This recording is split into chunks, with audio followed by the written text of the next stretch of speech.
My girlfriend fabricated false cheating evidence, and my millionaire family kicked me out without listening. 3 years later, they discovered the truth. But when they begged me to return for my brother's wedding, my answer left them broken. I'm 29 years old. I work in software consulting in Austin, Texas. And honestly, I need to tell this story because what happened to me like 3.5 years ago still has me processing everything. My family basically cut me out of their lives for something I never did. And now that they know the truth, they want to act like nothing happened. But the thing is way more complicated than that. I guess I should start at the beginning. When I still lived in San Francisco and thought I had everything figured out, my parents, Thomas and Rebecca, own a chain of luxury eco-friendly resorts. Like, the people who stay there pay like $1,000 a night to feel good about themselves while taking care of the environment or something like that. I grew up in that world of people with money, where everything is about connections and appearances, where you meet someone not for who they are, but for what they can do for you or your business. I have two siblings, Emily, who's like 2 years older than me, and Jordan, who's 4 years younger. We were always a close family, or at least that's what I thought. You know, Sunday dinners, vacations together, all that stuff that's supposed to mean something. When I was like 24, I met Vanessa at a networking event. Because, of course, that's how people meet in that world.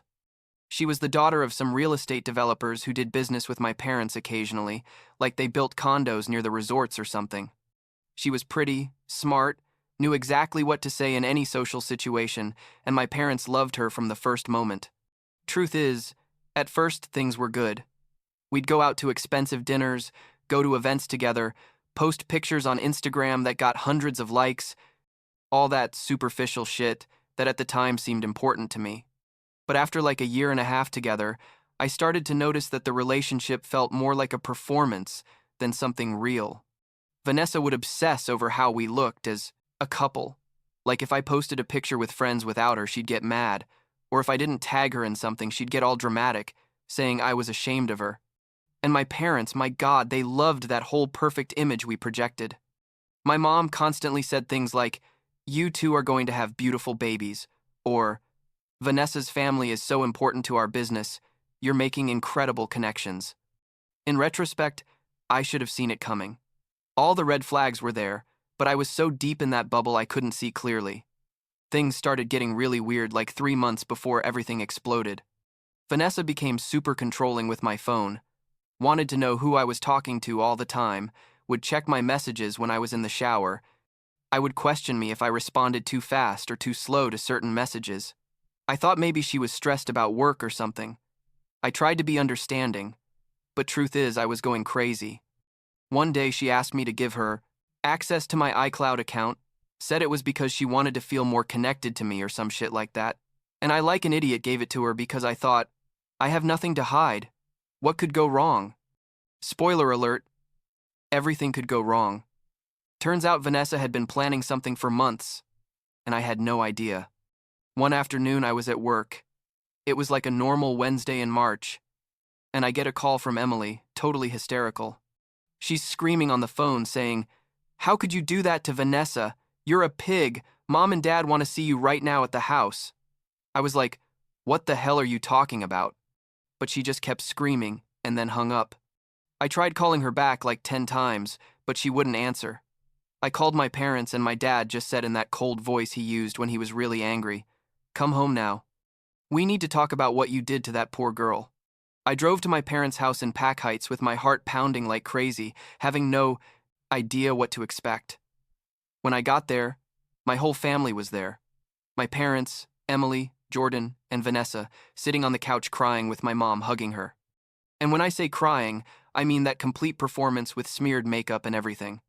My dad saw me come in and literally told me, "Don't you dare go near her." And I was standing there like, can someone tell me what's going on? Then Emily takes out her phone and shows me these supposedly my messages with another girl. Super explicit messages saying things like, "My girlfriend won't even know," or "Can't wait to see you tonight." All kinds of horrible things I would never have said. I stood there staring at that screen trying to process what I was seeing, and I swear it felt like the floor was moving under me. I told them, "This isn't real. I never sent these messages. This has to be fake."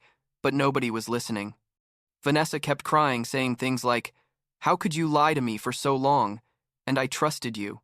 While my mom consoled her and looked at me like I was the worst trash in the world. I tried to explain, showed my phone, said, "Look, these messages aren't on my phone, they're clearly fake," but my dad just said, "You probably deleted them. Do you think we're stupid?" The conversation, if you can call it that, lasted like 20 minutes of them accusing me, and me trying to defend myself while nobody believed me. At one point I yelled at Vanessa, "You did this. You fabricated these messages." And she looked at me with those teary eyes and said all shaky, "Why would you do this to me and then blame me?" And my parents believed her completely. My dad finally said, "I want you out of this house, and don't come back until you can admit what you did and apologize appropriately to Vanessa and her family." I told him I had nothing to admit because I hadn't done anything wrong, and he responded, "Then you have nothing to do here." I left that house in total shock, drove back to my apartment without even remembering the way. During the next few days, I tried to contact everyone, called Emily like 50 times, sent messages to Jordan, tried to talk to my parents, but nobody responded. My mom finally sent me a message that said, "Until you take responsibility for your actions, we have nothing to discuss. Vanessa's family is very important to us, and we're not going to allow you to destroy those relationships with your lies." And that's when I realized, that for them, their business and their social connections were more important than me, than their own son. The following weeks were the worst of my life. I'm not going to lie. I lost contact with basically all my friends because they were all part of that same social circle, and Vanessa made sure her version of the story got to everyone. My job became unbearable because I worked in sales for a tech company, and several of my clients knew my family. And suddenly, they started canceling meetings or making weird excuses. One day, my boss called me to his office and told me, "Look, I don't know what's going on in your personal life, but it's affecting your performance and we need you to take some time off." They basically fired me but made it sound like a leave, you know what I mean? At some point in all that chaos, I decided, you know what? I can't keep living in this city surrounded by all these people who hate me for something I didn't do. I had some money saved. Not much because San Francisco is super expensive and I spent too much maintaining that superficial lifestyle, but enough to start over somewhere else. I researched cities with good job opportunities and lower cost of living, and Austin, Texas, kept coming up. I'd never been there, didn't know anyone, but honestly, that was exactly what I needed. A place where nobody knew who I was or where I came from. I packed my stuff in my 2019 Honda Civic, I didn't even have a fancy car because all my money went to rent and impressing people who in the end didn't care, and drove, 28 hours to Austin. It was surreal. During that whole trip, I kept thinking, am I really doing this? Am I really going to start completely from scratch in a random city? But every time I thought about going back to San Francisco, I got anxiety, so I kept driving. I got to Austin with basically nothing. Rented a one-bedroom apartment in a decent area but nothing fancy, and started looking for work. And let me tell you, getting a job when you basically can't use your previous references because everyone is connected to your family is brutal. I ended up getting an entry-level sales job at a software company that paid half of what I made before, but I didn't care. I needed to start somewhere. My coworkers were cool. Nobody knew anything about my past, and for the first time in months, I could breathe without feeling like everyone was judging me. The first 6 months in Austin were tough. I'm not going to romanticize that part. There were days where I felt completely alone and I questioned all my decisions. Days where I thought about calling my parents and telling them what they wanted to hear, just so I could talk to them again. But then, I'd remember how they had thrown me away without even giving me the benefit of the doubt, how they had chosen a person they'd known for 2 years over their own son, and that anger kept me firm. I started going to therapy, something I never would have done in San Francisco, because in that world, going to therapy was like admitting weakness or something. And honestly, it helped me a ton to process everything. After a year in Austin, things started to improve. I was doing well at work, had made some real friends. Not those superficial friendships based on networking, but people who genuinely cared about me. I started going out more, getting to know the city, and one night at a bar, I met Ava. She was a graphic designer, freelance, had been living in Austin for like 5 years, and had this relaxed and authentic energy that was completely different from everything I'd known before. She didn't care where I came from or how much money I had. She just wanted to know me, you know? Ava and I started dating casually at first. I was super cautious because obviously my last relationship had completely destroyed me. But she was patient. When I finally told her the whole story of what happened with Vanessa and my family, she didn't judge me or make me feel bad. She just said, "That sounds horrible, and you didn't deserve any of that." She was the first person in years who made me feel like maybe I wasn't crazy, that maybe I really had been a victim of something terrible.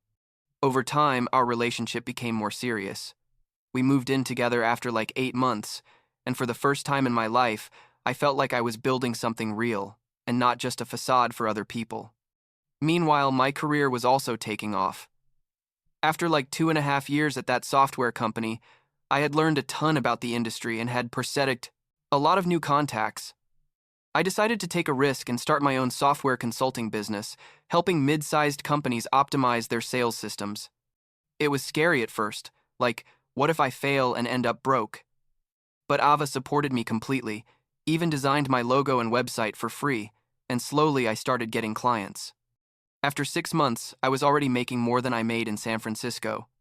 And the best part is, I was doing it completely on my own, without my family's last name or their connections.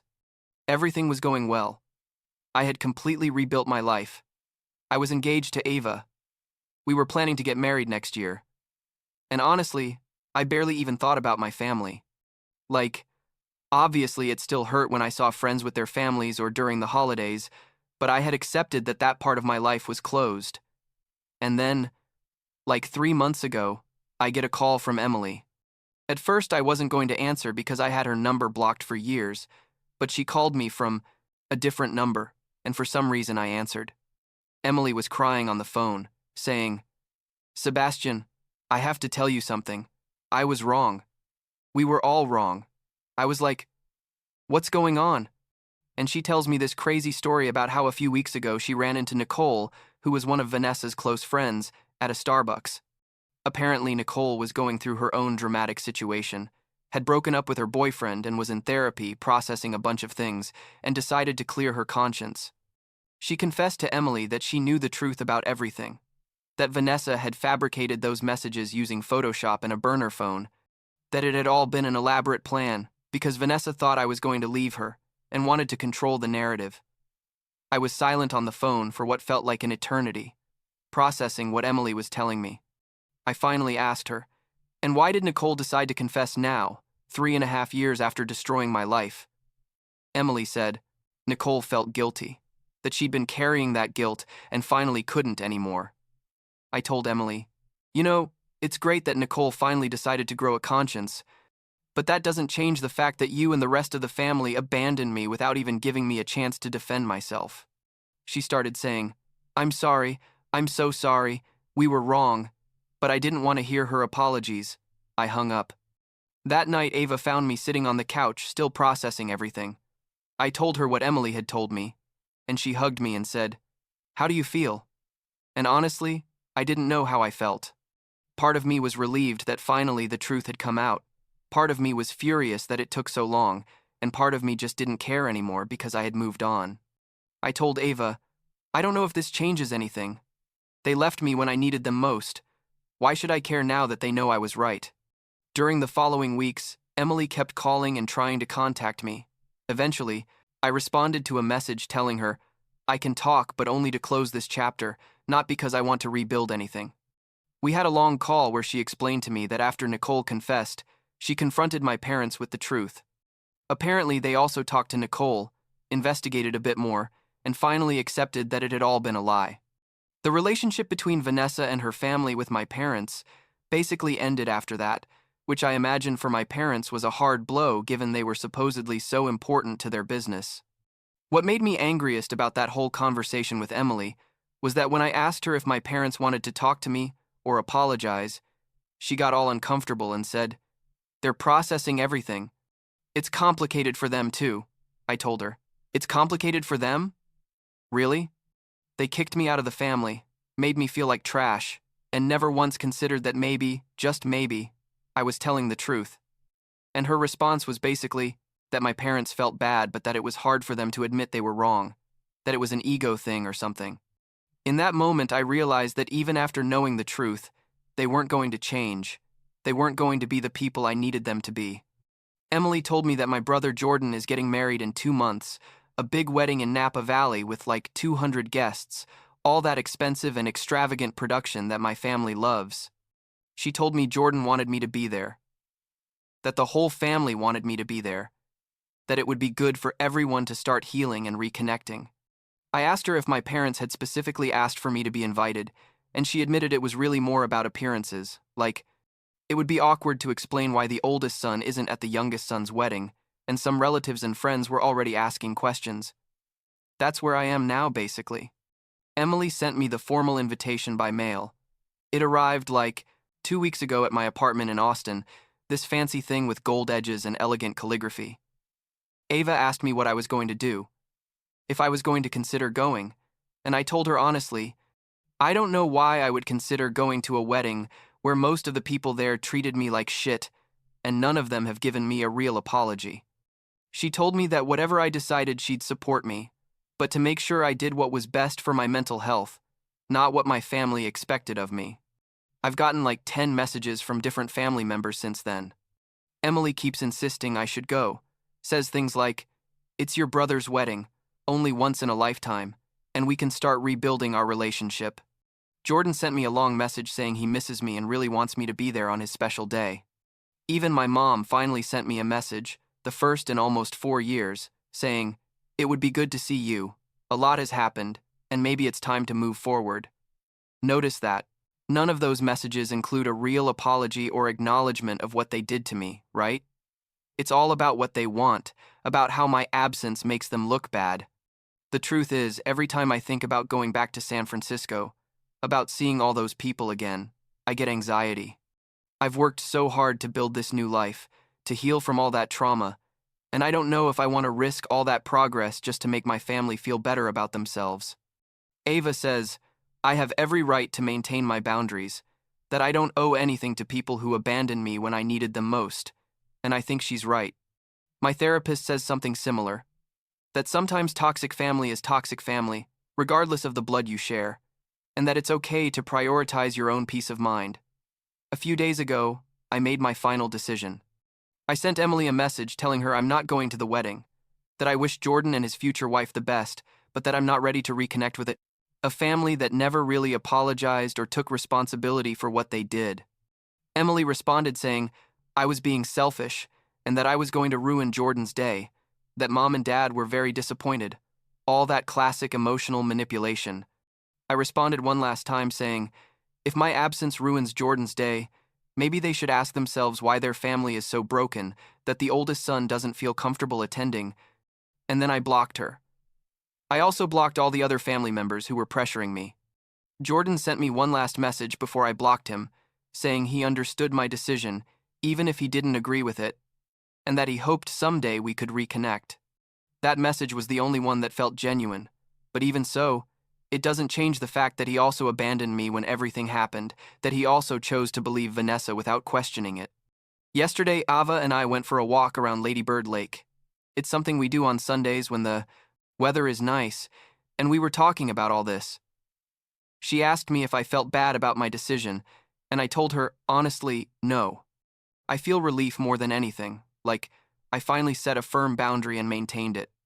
For so long, I let my family make me feel guilty, even when I knew I hadn't done anything wrong, and now that I have the power to say no, it feels incredibly liberating. I told Ava the whole story. Well, she already knew the basics, but I gave her all the details, and she told me something that really resonated with me. She said, your family threw you out when they thought you were a problem for their image, and now they want you back because your absence is a problem for their image. But at no point have they treated you as a person with feelings and needs of your own. And she's completely right, you know? For them, I've always been a piece on their social chessboard, not an independent human being who deserves respect and unconditional love. Now, I'm focused on my future, with Ava, on our business that's growing, on the life we've built together here in Austin. We're planning our wedding for next summer. Something small and intimate with just our closest friends. None of that extravagant production my family loves. Ava asked me if I ever regret moving to Austin, leaving everything behind in San Francisco, and I told her honestly it was the best decision I've made. I lost a family that clearly never truly valued me, but I gained an authentic life with people who love me for who I am, not for how I look in their Instagram photos. Last week I got another invitation in the mail, a big envelope from Jordan with a handwritten note saying, "Please reconsider. I really want you to be there."